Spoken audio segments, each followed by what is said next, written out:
This is Bob Capetta from the University of Illinois at Chicago, and this lesson is on the arcsecant and arccosecant functions.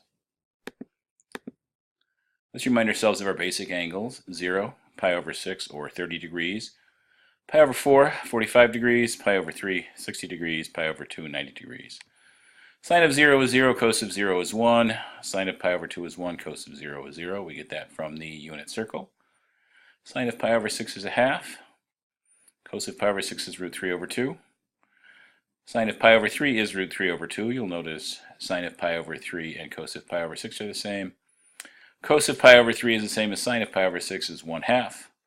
Sine of 45 degrees is the same as cos of 45 degrees, so that of course is pi over 4 in radians, so sine of pi over 4 is 1 over root 2. Cos of pi over 4 is 1 over root 2. If you like, you can consider that root 2 over 2 as well. So these give us our first quadrant angles. Those will act as reference angles for us as we do our analysis. We're going to look at cosecant. Cosecant is the reciprocal of sine. So if we look at all these values, the reciprocal of 0 would be undefined. The reciprocal of 1 half would be 2. The reciprocal of 1 over root 2 would be root 2. The reciprocal of root 3 over 2 is 2 over root 3. The reciprocal of 1 is 1. We know we can do that. But again, no 0. So no cosecant of 0. That's going to be undefined for us. Now let's remind ourselves of the range of the arcsine function. Now we started with the sine. And we said we had to take a part of the sine function that would pass the horizontal line test. So where is the function 1 to 1? We went from minus pi over 2 to pi over 2. Notice for this piece of the sine function, no horizontal line cuts it in more than one piece. So the x values here go from negative pi over 2 to pi over 2. And when we go to the inverse, x becomes y becomes x. So the y values now would range from negative pi over 2 to pi over 2. This will essentially be the same for us for the arcsine function. So the range of arcsine of x is minus pi over 2 to pi over 2, and the range of arccosecant is essentially the same. The only difference is you can't actually get 0 in the range. The inverse cosecant will never be 0. But the main thing I want you to focus on is we want values between negative pi over 2 to pi over 2, and if you want to remember that 0 is not included, that would be fine. So let's look at the inverse cosecant of 2. I like to say the inverse cosecant of 2 is theta, which means 2 is cosec theta. Now we don't want to work with cosecant. We don't have that in our table. So we take the reciprocal of the left side and the reciprocal of the right side. Reciprocal of the left side would give us 1 half. Reciprocal of cosecant is sine theta. So we get sine theta is 1 half, and we're looking for a value of theta between negative pi over 2 and pi over 2. That's our range of interest. So sine of what angle is 1 half? Looking at our table here, sine of pi over 6 is 1 half. So theta could be pi over 6. That's one potential answer. That's our reference angle, and if we're going to think about this, sine is positive in quadrant 1 and quadrant 2. In quadrant 1, it's just the reference angle is just pi over 6, but in quadrant 2, it's pi minus pi over 6, which gives us 5 pi over 6. But our range of interest is essentially negative pi over 2 to pi over 2, throwing out 0, and the sides there are okay. But you can see that pi over 6 is going to be in that range, so the answer we're interested in here is going to be a theta of pi over 6. Let's take a look at another example. The inverse cosecant of negative root 2 is theta, which means negative root 2 is cosecant of theta. We don't want to mess with cosecant. Let's take the reciprocal of both sides. The left-hand side will be negative 1 over root 2. The right-hand side will be sine theta. We need to think of our reference angle. Sine of what is 1 over root 2, ignoring the SIG and ignoring the negative sign? That, of course, is pi over 4. We see sine of pi over 4 is 1 over root 2. Our reference angle is going to be pi over 4. But where is sine negative? Sine is negative in quadrant 3 and quadrant 4. Quadrant 3, what are we going to get in quadrant 3? Well, it's going to be pi plus pi over 4 if we visualize it. Quadrant 4, 2 pi minus pi over 4, or 7 pi over 4, but neither one of those are in my range of interest. My range of interest being negative pi over 2 to pi over 2. But recognizing in quadrant 4, I could have just gone pi over 4 in the negative direction. So negative pi over 4 is also a fourth quadrant angle, and that fits within my range. So our goal is to choose values between negative pi over 2 and pi over 2. Negative pi over 4 is in that range, so that the inverse cosecant of negative root 2 will indeed be negative pi over 4. So those are a couple inverse cosecant questions. Let's take a look at some inverse secant questions. What do we know?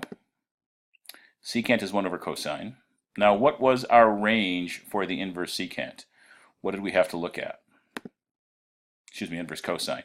Cosine looks like this. We need to find a range of values where this function passes the horizontal line test. And we chose the values from 0 to pi. So that is going to be our range of the inverse cosine, and that is also essentially going to be our range of inverse secant, just throwing out one number, throwing out pi over 2.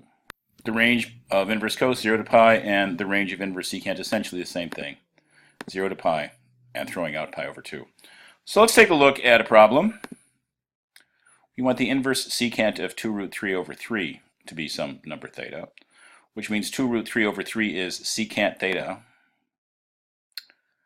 And I'm not going to find 2 root 3 over 3 on my table, so I'm going to need to rewrite that in a form that I can work with. Taking the reciprocal of both sides, 3 over 2 root 3 is going to equal cos theta. And now I want to rationalize the denominator, so hopefully I can find this in my table. Multiplying the top by root 3 and the bottom by root 3.